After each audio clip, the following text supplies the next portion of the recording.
Hai guys, jumpa lagi di sharing kali ini. Saya bersama istri saya mau klarifikasi nih. Semalam saya nonton YouTube, ada di home keluar itu soal perzinahan. Orang itu menganggap perzinahan itu adalah antara dua manusia yang berselingkuh, bukan pasangan resminya, bukan suaminya atau bukan istrinya. Yang saya baca seperti ini, saudaraku. Janganlah mereka mempersembahkan lagi korban mereka kepada jin-jin, sebab menyembah jin-jin itu adalah zina. Itulah yang harus menjadi ketetapan untuk selama-lamanya bagi mereka turun-temurun. Dilihatnya bahwa karena zinahnya aku telah menceraikan Israel, kata Tuhan, perempuan murtad itu, dan memberikan kepadanya surat cerai. Namun Yehuda, saudaranya perempuan yang tidak setia itu, tidak takut, melainkan ia juga pergi bersundal. Dengan sundalnya yang sembrono itu, maka ia mencemarkan negeri dan berzinah menyembah batu dan kayu. Jadi artinya begini loh, ada berzinah tentang hubungan suami istri kalau kita berumah tangga. Tapi banyak dibuat alasan boleh bercerai karena zina. Tar dulu pak, kalau kayak begitu semua orang pasti udah bercerai lah saat ini. Saya mau tanya di sini, siapa laki-laki yang nggak pernah berzina, yang sudah cukup umur ya? Berzinanya bukan arti berzina bersetubuh atau bersenggama, bukan. Berzina itu bisa dari mata juga. Kamu telah mendengar firman jangan berzina, tetapi aku berkata kepadamu, setiap orang yang memandang perempuan serta menginginkannya sudah berzina dengan dia di dalam hati. Jadi bukankah harus itu, bukan. Mata kita menginginkan sesuatu, kita menyembah berhala, itu sudah berzina. Jadi jangan cari alasan. Ya, semalam saya nonton home YouTube itu, saya lihat ini orang profesor, doktor, teologi, entah apalah namanya, membingungkan gitu loh. Saya dulu juga hidupnya nggak benar. Berzina mungkin lebih dari 1000 kali, tapi nggak satu kebanggaan. Istri saya tahu, dan dia mengampuni dan memaafkan saya. Kalau mau cerai, jangan alasan bawa-bawa kutip-kutip ayat. Dia bilang gini, tetapi aku berkata kepadamu, kata Yesus katanya, barang siapa menceraikan istrinya kecuali karena zina, lalu kawin dengan perempuan lain, ia berbuat zina. Begini nih, karena membela seseorang, baik itu mungkin junjungannya, fulusnya, koneksinya, sampai mati-matian memutarbalikkan kebenaran firman Tuhan gitu loh. Maklum ya, untuk mencari AdSense kali ya, subscriber, followers, atau mencari viewers mungkin ya. Tetapi janganlah. Saya sama istri saya ini soal pernikahan itu sudah banyak, soal perselingkuhan, perzinahan, penganiayaan, KDRT. Jadi kalau belum punya pengalaman, bilang orang berzina itu boleh bercerai. Oh, dibilang gini, kalau berzina itu sudah merobek pernikahan. Jadi Tuhan Yesus mengizinkan untuk bercerai. Hei, kemana lu? Nggak begitu. Saya klarifikasi ini biar disaksikan oleh dia. Jadi gue kan nggak ngomong bohong sendiri di belakang. Ini ada istri gue nih. Istri sah dan satu-satunya selama 28 tahun. Disiksa 8 tahun. Tuh. Tapi sekarang udah enggak. Buat kalian yang aliran sana, aliran sini, aliran predestinasi, Calvin, Luther, aliran Limbong, aliran siapa, jangan aliran sesat aja lah. Kita memberitakan kebenaran firman Tuhan itu, jangan mengutip-ngutip untuk mendatangkan keuntungan. Mungkin kalian jago berteologi, Apollo 13, apa Apologet, apa Colgate, saya nggak tahu. Tapi yang penting, saya bisa berdiri di hadapan Tuhan berdua ini mau menyatakan perceraian itu tidak boleh ya.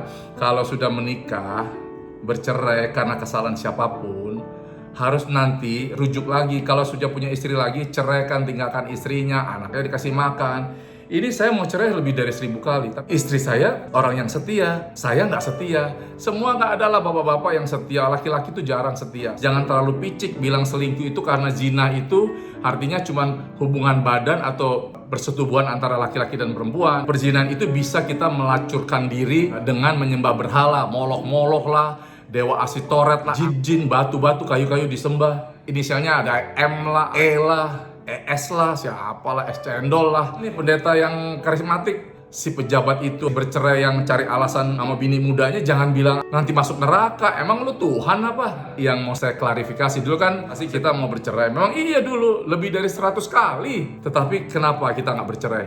Karena kita introspeksi. Nah, dibilang gini, oh istrinya udah lama tuh, suaminya udah lama selingkuh. Lo anaknya sampai berderet-deret. Kalau udah punya anak satu atau belum punya anak bercerai, itu masih mungkin lah tidak ada cocokan. Tapi kalau anaknya udah jilorupat, udahlah. Kalau istrinya kemana-mana, yang salah itu suaminya. Pasti ada ketidakcocokan. BTT, butuh tati tayang, kurang tati tayang, kerja melulu, sibuk melulu, cari cuan mulu, cuan, cari fulus, cari hepeng. Istrinya merasa tidak diperhatikan, kurang dijajanin istrinya. Jadi itulah yang membuat istrinya mungkin berpaling sama mantan-mantan yang dulu yang lebih ganteng. Jadi kepada orang-orang yang telah kawin, aku, kata Paulus, bukan aku, tapi Tuhan, kata dia, perintahkan supaya seorang istri tidak boleh menceraikan suaminya. Sama sebaliknya ya, suami juga tidak boleh menceraikan istrinya.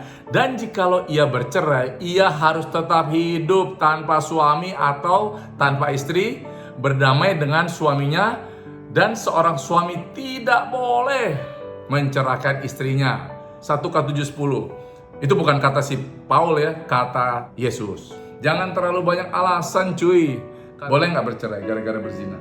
Ya menurut saya ya nggak boleh, karena kita dipersatukan sama Tuhan sekali seumur hidup sampai mati. Tapi kalau istrinya selingkuh atau suaminya selingkuh gimana?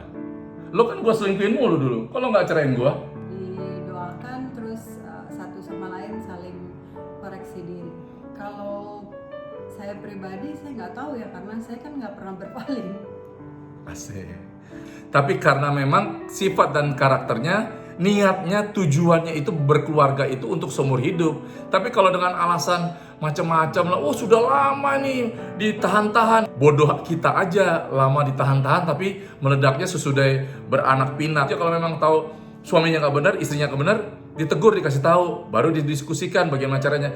Kalau nggak cocok, berpisah sementara, biar jangan lama-lama, jangan bertarak, kembali lagi. Jangan bawa hukum Tuhan yang ketujuh, jangan berzina. Itu bukannya 10 hukum Tuhan itu bukan berzina, artinya berzina cuman hubungan suami istri ya. Gue yang inget 10 hukum Taurat itu cuma patik palimahon. Hormatilah ayah ibumu. Jangan seperti orang Farisi. Waktu itu ada perempuan ketahuan berzina nih. Orang-orang ahli Taurat nih, Farisi membawa dia kepada Yesus. Rabi, perempuan ini nih tertangkap basah sedang berbuat zina. Di dalam hukum Musa memerintahkan dia untuk melempari perempuan ini dengan batu sampai mati. Tapi dibilang apa sama Yesus? Barang siapa di antara kamu, hai laki-laki yang tidak berdosa, hendaklah ia yang pertama melemparkan batu kepada perempuan ini. Kita sebagai laki-laki, suami, bapak, imam, ayolah jangan sering mau menang sendiri. Pada yang mengaku PDT atau PS, jangan menafsirkan ayat, khususnya mengenai perzinahan dan perceraian ya. Juga janganlah membela orang membabi buta hanya karena untuk tanda terima kasih, transferan. Janganlah. Kalau kita sudah berkeluarga, kita tidak diperkenankan untuk bercerai dengan alasan apapun. Laki-laki pada dasarnya, hakikatnya, dari dalam perut itu semuanya memang sudah susah setia. Laki-laki buaya darat, untung dia masih di sungai atau di dalam air. Kalau dia udah naik ke darat, wah itu bahaya. Saya cuma mau mengklarifikasi kalau bercerai itu nggak boleh. Kalau punya istri, sebagaimanapun istri kita, terimalah sebagai teman pewaris tahta kasih karunia sampai ajal memisahkan kita. Buat bersama ini wanita satu-satunya langka di dunia bagi saya. Buat kalian, para pendeta, para pastor, para teolog, ayo bikin yang positif ya. Jangan ngurusin orang lain, jangan ngurusin agama orang lain. Kita menjadi saksi, menjadi terang dan garam, biar hidupnya bermanfaat bagi orang. Karena kalau kita nggak menjadi garam, nanti busuk dunia ini. Coba lihat, ikan itu ya, kalau ditaruh di suatu tempat, makanya digaramin biar nggak busuk. Nah, makanya kita nih ya, dibilang terang itu seperti lampu. Pelita itu nggak taruh di bawah kolong tempat tidur, tapi di atas gantang supaya kelihatan. Itu menjadi terang bagi dunia. Terutama hatinya jangan busuk, supaya kehidupannya jangan busuk dan bisa bertahan lama dan wangi. Bahkan sampai seumur hidup kita bersama-sama dan melayani Tuhan. Bersama belahan hidup saya, kan saya punya 2 belahan hidup. Satu istri saya, kedua Audrey. Jadi ini salah satu belahan jiwa saya yang saya nggak bisa hidup tanpa mereka. Thank you for watching. Salam sehat, salam semangat. Lepaskan hidup itu biar merdeka. Oke, we love you. Sampai ketemu. God bless you.